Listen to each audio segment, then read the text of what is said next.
ये वाकया हमें केपीके से राशिद ने भेजा है, जिन्होंने सियाहती मकाम शोग्रान और सरीपाय के रास्ते में बहुत ही खौफनाक मखलूक का सामना किया, जिसने उनको हिलाकर रख दिया। कहानी अगर आपको पसंद आए तो लाइक और सब्सक्राइब जरूर करिएगा। चलिए कहानी शुरू करते हैं राशिद की जुबानी। मेरा नाम रशीद है और मैं केपीके के हसीन लेकिन खतरनाक इलाके शोग्रन में जीप चलाता हूँ। शोग्रन की खूबसूरती अपनी जगह, लेकिन यहाँ के पहाड़ी रास्ते और घने जंगल अपने अंदर ऐसी दास्तानें छुपाए हुए हैं जो सिर्फ हम जैसे मुकामी लोग ही जानते हैं। मुझे ये काम करते हुए 10 साल से ज्यादा का अरसा हो चुका है। मेरा रोज का मामूल यही है कि मैं सयाहों यानी टूरिस्ट्स को शोग्रन से सिरीपाय ले जाता हूँ और फिर उन्हें वापस होटलों तक छोड़ता हूँ।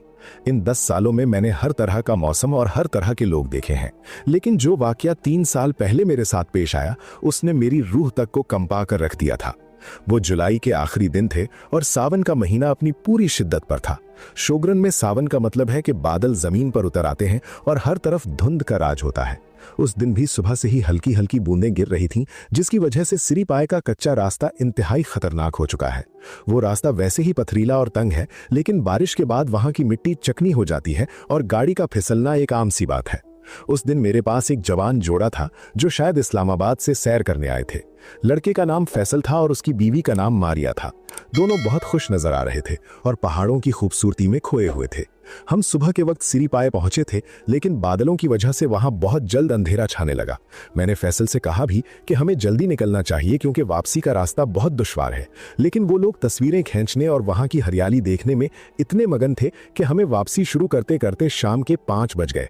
पहाड़ों में 5 बजने का मतलब है कि रात का आगाज हो चुका है, खास तौर पर जब बादल इतने घने हों कि सूरज की रोशनी का नामो निशान न मिले। मैंने अपनी पुरानी लेकिन मजबूत 4x4 जीप स्टार्ट की और वापसी का सफर शुरू किया।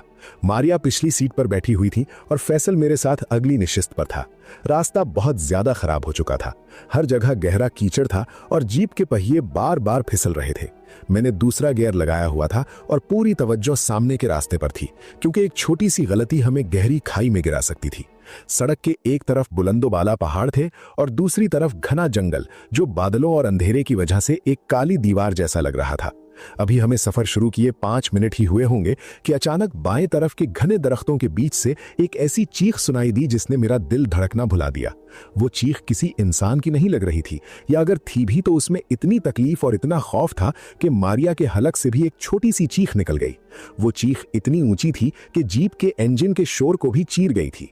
फैसल ने घबराकर मेरी तरफ देखा और पूछा, रशीद भाई, ये क्या था? क्या कोई जानवर था? मैंने खामोशी से जीप चलाना जारी रखी, लेकिन मेरे माथे पर पसीना आ चुका था। मैं यहाँ का मुकामी था और मैं जानता था कि सिरीपाय के इस हिस्से में कभी कभी ऐसी आवाजें सुनी जाती हैं जिनकी कोई मंतिक यानी लॉजिक नहीं होती। यहाँ के बूढ़े कहते हैं कि इन जंगलों में ऐसी मखलूकात बसती हैं जो इंसानों से दूर रहना पसंद करती हैं, लेकिन अगर कोई उनके इलाके में देर कर दे तो वो अपनी मौजूदगी का एहसास दिलाती हैं। मैंने आज तक कभी इन चीजों को नुकसान पहुंचाते नहीं देखा था, इसलिए मैंने हिम्मत जमा की और फैसल से कहा, फैसल साहब, ये बस पहाड़ी हवाओं का शोर है जो दरख्तों में फंसकर ऐसी आवाजें पैदा करता है। आप परेशान ना हो, बस अल्लाह का नाम ले। लेकिन मैं झूठ बोल रहा था। वो आवाज हवा की नहीं थी।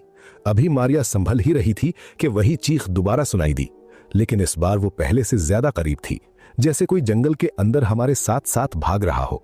चीख के फौरन बाद एक ऐसी आवाज आई जैसे कोई बहुत जोर से रो रहा हो, सिसकियां भर रहा हो।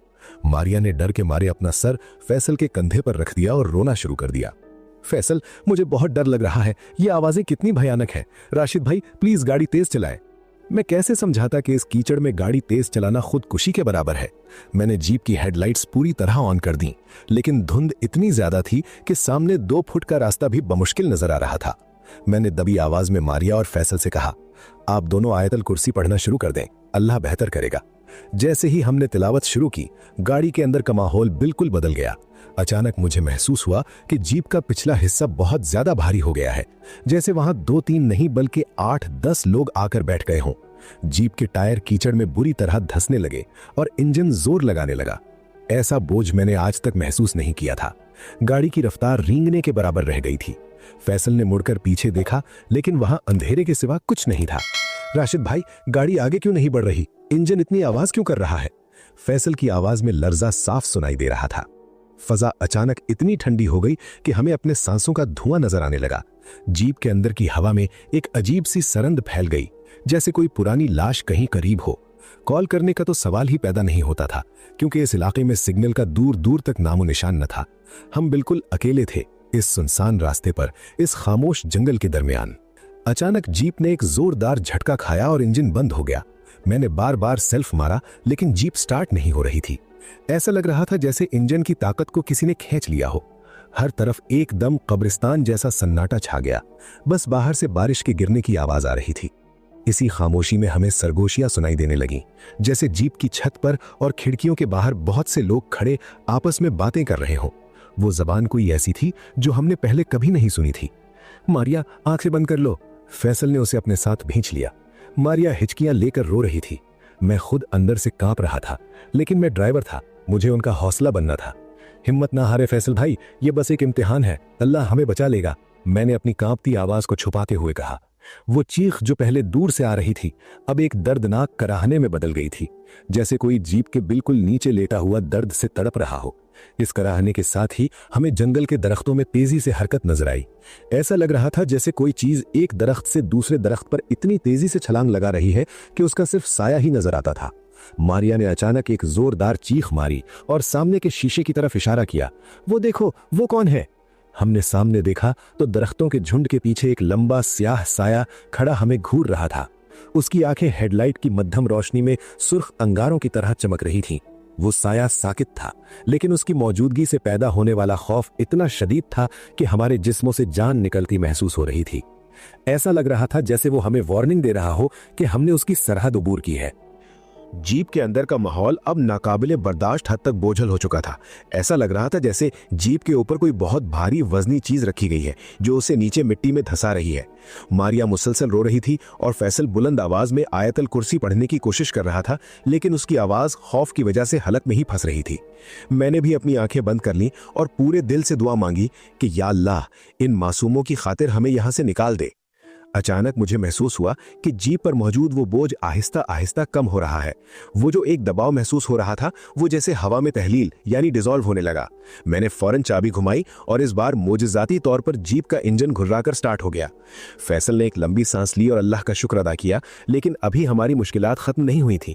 जैसे ही जीप आगे बढ़ी, हम तीनों के सरों में एक ऐसा शदीद दर्द शुरू हुआ जैसे कोई हथौड़े से हमारी कनपटियों पर वार कर रहा हो।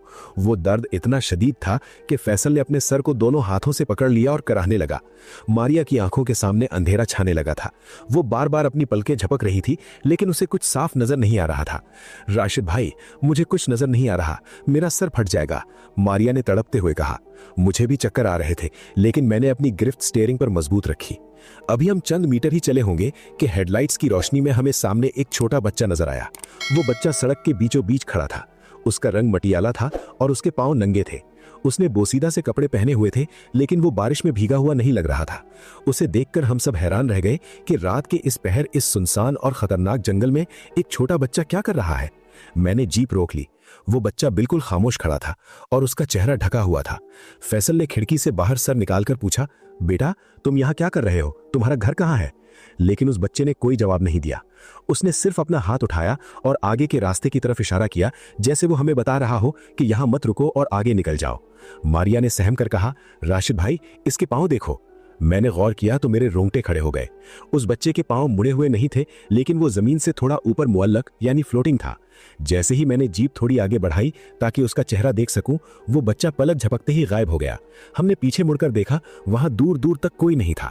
ऐसा लग रहा था जैसे वो हमें सिर्फ रास्ता दिखाने आया था। अभी हम इस सदमे से बाहर नहीं निकले थे कि मारिया ने एक ऐसी हंसी हंसना शुरू की जो उसकी अपनी आवाज नहीं थी। वो हंसी इतनी मर्दाना और खौफनाक थी कि फैसल उछलकर अपनी निशिस्त से पीछे हट गया। मारिया की आंखें बिल्कुल सफेद हो चुकी थी और वो अजीबो गरीब जबान में बड़बड़ा रही थी। वो कभी फैसल को घूरती और कभी अपने नाखूनों से सीट को नोचने लगती। मारिया, ये तुम्हें क्या हो गया है, होश करो। फैसल ने उसे हिलाने की कोशिश की, लेकिन मारिया ने उसे इतने जोर से धक्का दिया कि फैसल का सर शीशे से जा टकराया। मारिया पर जैसे किसी ने कब्जा कर लिया था। मैंने समझ लिया कि वो जिन्नाती मखलूक जो जंगल में पीछा कर रही थी, अब मारिया के अंदर दाखिल हो चुकी है। मैंने पूरी कुव्वत से सूरह बकरा की तिलावत शुरू कर दी और फैसल से कहा, फैसल साहब आप हिम्मत ना हारें, बुलंद आवाज में कुरान पढ़ें। हम दोनों की आवाजें जीप के अंदर गूंजने लगीं। मारिया तड़पने लगी। वो मछली की तरह सीट पर तड़प रही थी और उसके हलक से ऐसी आवाजें निकल रही थीं जैसे कोई उसका गला दबा रहा हो। वो बार बार दरवाजा खोलने की कोशिश करती, लेकिन मैंने सेंट्रल लॉक लगा रखा था।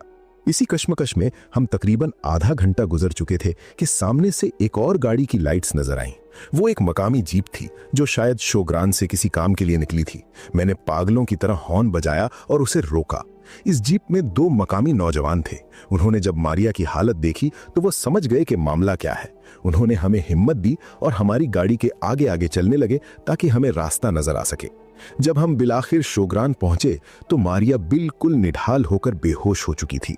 हमें मालूम हुआ कि करीब ही एक बुजुर्ग रहते हैं जिनके पास ऐसी चीजों का इलाज है। हम मारिया को उठाकर उनके पास ले गए। इन बुजुर्ग ने मारिया के चेहरे पर पानी छिड़का और कुछ पढ़कर दम करना शुरू किया। जैसे जैसे वो पढ़ रहे थे, मारिया के जिस्म में एक आखिरी बार थरथराहट हुई और वो एक लंबी आह भरकर होश में आ गई। वो बुजुर्ग बोले, बेटा तुम लोग बहुत खुशकिस्मत होकर बचकर आ गए। ये सिरी पाए के शयातीन थे जो इस बच्ची को अपने साथ ले जाना चाहते थे। वो बच्चा जो तुम्हें मिला था वो अल्लाह की तरफ से एक गैबी मदद थी जो तुम्हें सीधा रास्ता दिखा रही थी। फैसल और मारिया की आंखों में आंसू थे। उन्होंने इन बुजुर्ग का और मेरा शुक्रिया अदा किया। उस दिन के बाद से मैंने अहद कर लिया कि मैं कभी भी शाम के बाद किसी सयाह को सिरी पाए से वापस नहीं लाऊंगा। वो रास्ता आज भी वही है और वो जंगल आज भी उन आवाजों से गूंजता है